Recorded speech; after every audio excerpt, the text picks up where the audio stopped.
Well, I don't know what the suggestion is. I know that we are there now trying to get people fed. As you know, $60 million was given by the United States fairly recently to supply food and a lot of food, frankly, for the people of Gaza. Inggris dan Prancis turun tangan, geopolitik memanas. Di tengah memanasnya situasi di Timur Tengah, dunia internasional kini menekan Amerika Serikat untuk mengambil langkah yang selama ini dihindari oleh banyak pemerintahan sebelumnya. Mengakui Palestina sebagai negara yang sah. Sebuah langkah yang, jika dilakukan, akan menjadi salah satu perubahan besar dalam kebijakan luar negeri AS dalam beberapa dekade terakhir. Dorongan ini bukan datang dari luar negeri saja, tetapi juga dari dalam negeri AS sendiri. Lebih dari selusin anggota DPR dari Partai Demokrat telah menandatangani surat resmi yang mendesak Presiden Donald Trump untuk secara terbuka mengakui Palestina. Surat ini tidak hanya merupakan pesan politik, tetapi juga sebuah pernyataan moral yang mencerminkan keresahan terhadap krisis kemanusiaan di Gaza yang semakin memburuk. Dalam surat tersebut, para anggota Kongres menekankan bahwa pengakuan Palestina adalah langkah krusial menuju perdamaian abadi di Timur Tengah, sekaligus memberikan sinyal kepada dunia bahwa AS masih memegang peranan penting dalam membentuk tatanan internasional yang adil. Surat yang ditujukan langsung kepada Presiden Trump dan Menteri Luar Negeri Marco Rubio itu dipimpin oleh anggota DPR, Ro Khanna dari California.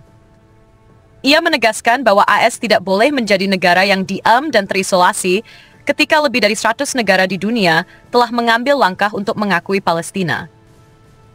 Khanna menyebut, jika kita benar-benar mendukung demokrasi dan hak asasi manusia, maka kita tidak bisa terus mengabaikan keberadaan Palestina sebagai negara. Pernyataan ini mendapat dukungan luas dari kelompok progresif di Partai Demokrat, namun juga memicu perdebatan sengit dengan kubu konservatif dan Republik yang tetap berpihak pada Israel tanpa kompromi. Yang membuat situasi semakin kompleks adalah fakta bahwa tekanan internasional kini datang secara terbuka dari negara-negara sekutu utama AS. Presiden Prancis Emmanuel Macron mengumumkan bahwa Paris akan secara resmi mengakui Palestina pada sidang umum PBB mendatang. Macron menegaskan bahwa langkah ini diambil bukan untuk memusuhi Israel, tetapi untuk memulai babak baru diplomasi yang bisa mengakhiri siklus kekerasan. Pengakuan ini adalah sinyal bahwa kami menginginkan solusi dua negara yang nyata, bukan sekadar slogan, ujar Macron. Keputusan Prancis disambut meriah oleh negara-negara anggota Liga Arab dan banyak pemerhati HAM internasional, namun di saat yang sama memicu kemarahan dari pemerintah Israel. Tidak lama berselang, Perdana Menteri Inggris Keir Starmer mengumumkan niat serupa. Dalam pidatonya di hadapan parlemen, Starmer mengatakan bahwa Inggris siap mengakui Palestina sebagai negara berdaulat, asalkan ada jaminan bahwa Hamas tidak akan menjadi bagian dari pemerintahan masa depan Palestina, dan Israel menunjukkan kesediaan untuk menghentikan ekspansi permukiman di tepi barat. Meski memberikan syarat, pengumuman ini tetap dipandang sebagai langkah bersejarah karena Inggris selama ini dikenal berhati-hati dalam mengambil posisi terkait isu Palestina. Dukungan ini tidak berhenti di Eropa. Kanada melalui Perdana Menteri Mark Carney juga menyatakan bahwa mereka akan mengakui Palestina di forum PBB jika ada komitmen reformasi pemerintahan dari pihak Palestina, termasuk memperkuat demokrasi internal dan memastikan pemerintahan yang bebas dari pengaruh kelompok bersenjata. Di belahan lain dunia, Australia pun mulai bergerak seirama.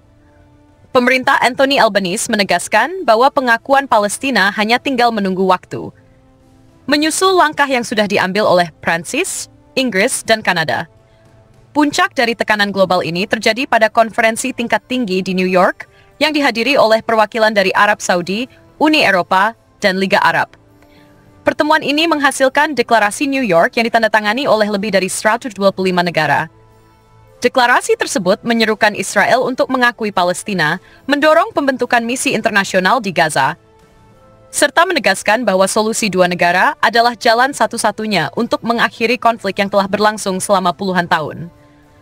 Namun, di tengah derasnya arus dukungan internasional, sikap Amerika Serikat di bawah pemerintahan Trump tetap kaku. Wakil Presiden AS, J.D. Vance, secara terang-terangan mengatakan bahwa AS tidak memiliki rencana untuk mengakui Palestina saat ini. Ia beralasan bahwa Palestina belum memiliki pemerintahan yang stabil dan layak diakui sebagai negara. Menteri Luar Negeri Marco Rubio bahkan menyalahkan langkah Prancis sebagai penyebab gagalnya pembicaraan gencatan senjata di Gaza. Menurutnya, pengakuan sepihak itu memberi sinyal kepada Hamas bahwa kekerasan dapat menghasilkan keuntungan politik, sehingga mengurangi insentif untuk bernegosiasi damai. Pandangan ini juga diamini oleh sebagian analis keamanan dan politik di AS dan Israel. Beberapa pakar memperingatkan bahwa pengakuan sepihak terhadap Palestina tanpa adanya kesepakatan formal dengan Israel justru akan memperumit proses perdamaian. Mereka berargumen bahwa status negara seharusnya hanya diberikan melalui perundingan yang menghasilkan kesepakatan batas wilayah, keamanan, dan pengakuan timbal balik, bukan melalui deklarasi simbolis yang berisiko memicu konflik baru. Di Inggris, kebijakan Starmer memicu kontroversi. Seorang ayah korban sandera Hamas yang berkebangsaan Inggris menyebut langkah pemerintahnya sebagai gila karena berpotensi memperkuat posisi Hamas dan mengancam keselamatan sandera yang masih ditahan. Di jalan-jalan London, ribuan orang turun ke jalan untuk memprotes kebijakan luar negeri terkait Palestina. Demonstrasi ini juga menuntut kebebasan berpendapat setelah sejumlah aktivis pro-Palestina ditangkap dengan alasan mengganggu ketertiban umum. Krisis di Gaza sendiri menjadi latar belakang utama semua perdebatan ini. Menurut laporan terbaru PBB, Gaza kini menghadapi kelaparan ekstrem yang digambarkan sebagai kelaparan murni dan sederhana, dengan ribuan anak-anak berada di ambang kematian akibat kekurangan gizi. Data terbaru menunjukkan bahwa lebih dari 61.000 warga Palestina telah tewas sejak dimulainya konflik terbaru, dan lebih dari 153.000 lainnya mengalami luka-luka. Infrastruktur kesehatan hancur, pasokan listrik hanya berjalan beberapa jam sehari, dan sebagian besar wilayah hancur lebur akibat bombardir tanpa henti. Fakta-fakta ini menjadi amunisi bagi mereka yang mendesak Trump untuk mengambil langkah berani. Mereka berpendapat bahwa pengakuan AS terhadap Palestina akan menjadi sinyal kuat bagi dunia bahwa Washington serius dalam mendorong perdamaian. Selain itu, pengakuan ini bisa membuka pintu bagi keterlibatan yang lebih besar dari komunitas internasional dalam membangun kembali Gaza dan tepi barat. Namun, lawan politik Trump memandang situasi ini berbeda.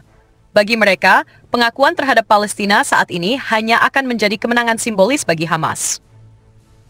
Mereka menilai bahwa tanpa adanya komitmen keamanan yang jelas dan pemerintahan yang kredibel di Palestina, pengakuan tersebut akan berujung pada kekacauan lebih lanjut. Argumen ini didukung oleh kelompok pro-Israel di AS yang memiliki pengaruh besar dalam kebijakan luar negeri Washington. Sementara itu, negara-negara yang sudah mengakui Palestina menegaskan bahwa langkah ini bukanlah akhir dari perjuangan, melainkan awal dari proses yang lebih panjang. Macron, Starmer, Carney, dan Albanese sepakat bahwa pengakuan hanyalah salah satu dari banyak langkah yang diperlukan untuk mencapai perdamaian permanen. Mereka mendesak agar setelah pengakuan, komunitas internasional segera menggelar konferensi perdamaian besar-besaran dengan melibatkan semua pihak yang berkepentingan, termasuk Israel dan Palestina, di bawah payung PBB. Tekanan terhadap Trump kini datang dari segala arah, dari dalam negeri melalui Kongres, dari luar negeri melalui sekutu-sekutunya, dan dari opini publik global yang semakin tidak sabar melihat penderitaan warga Gaza. Pertanyaannya kini, apakah Trump akan mengambil langkah yang dapat mengubah peta geopolitik dunia, atau tetap bertahan dengan kebijakan pro-Israel yang selama ini dipegang teguh oleh Partai Republik? Sejarah mencatat bahwa pengakuan terhadap suatu negara seringkali menjadi titik balik dalam hubungan internasional.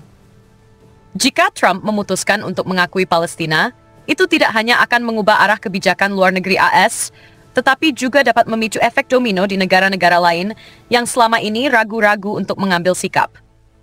Sebaliknya, jika Trump menolak, maka AS berisiko semakin terisolasi di panggung diplomasi global, terutama di mata negara-negara berkembang dan dunia Islam. Apapun keputusan yang diambil, satu hal jelas, dunia sedang berada di persimpangan jalan yang menentukan masa depan Palestina, Israel, dan stabilitas global. Dan langkah selanjutnya yang diambil oleh Washington akan menjadi bab penting dalam sejarah abad ke-21.